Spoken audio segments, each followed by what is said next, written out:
اچھا، ایک صاحب ہیں، انہوں نے ایک جسے کہتے ہیں نا تھوڑا سا سوال یہ کہ شکیل زاہد صاحب ہیں، سود اور مہنگائی سے متعلق میرا سوال. اچھا اب یہ میں آپ کو عرض کروں، یہ پھر ایک فقہی سوال ہے جس کو پہلے میں نے شاید ایک ماہ پہلے ہم نے اس کو نہیں کیا، پھر دوبارہ خیر ہم نے کر دیا، لیکن ہم پھر ناظرین آپ سے کہیں گے کہ فقہی نوعیت کے سوال آپ نہ کیا کریں.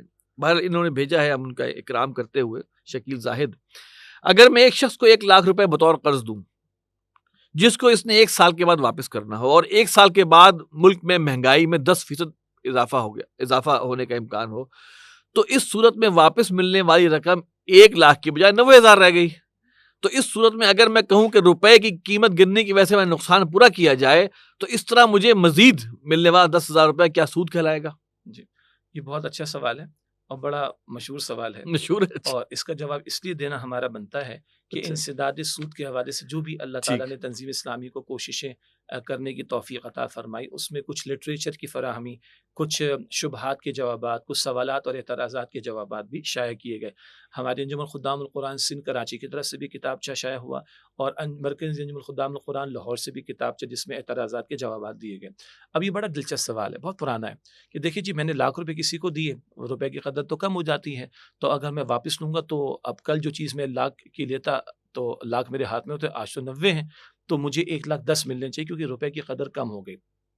اس کا ایک بہت سادہ سا فیس ویلیو پہ جواب یہ ہے کہ اگر خدا نہ خواستہ اللہ کرے، اللہ کرے جی، ہم تو کہتے ہیں اللہ کرے.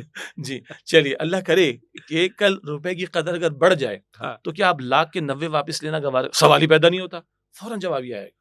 اس کا مطلب مسئلہ روپے کی قدر کے کم ہونے کا نہیں، مسئلہ ہے کہ مجھے کچھ ملنا چاہیے. تو اگر تو آپ کو کچھ چاہیے ہے تو پھر آپ بزنس کریں. اللہ کیا فرماتا؟ احل اللہ البیع وحرم الربا. اللہ تعالیٰ نے تجارت کو حلال قرار دیا ہے اور ربا کو حرام قرار دیا ہے. تو اگر تو کچھ مجھے کچھ ملنا چاہیے تو پھر اس کا راستہ تجارت ہے، وہ آپ وہاں پر جائیے.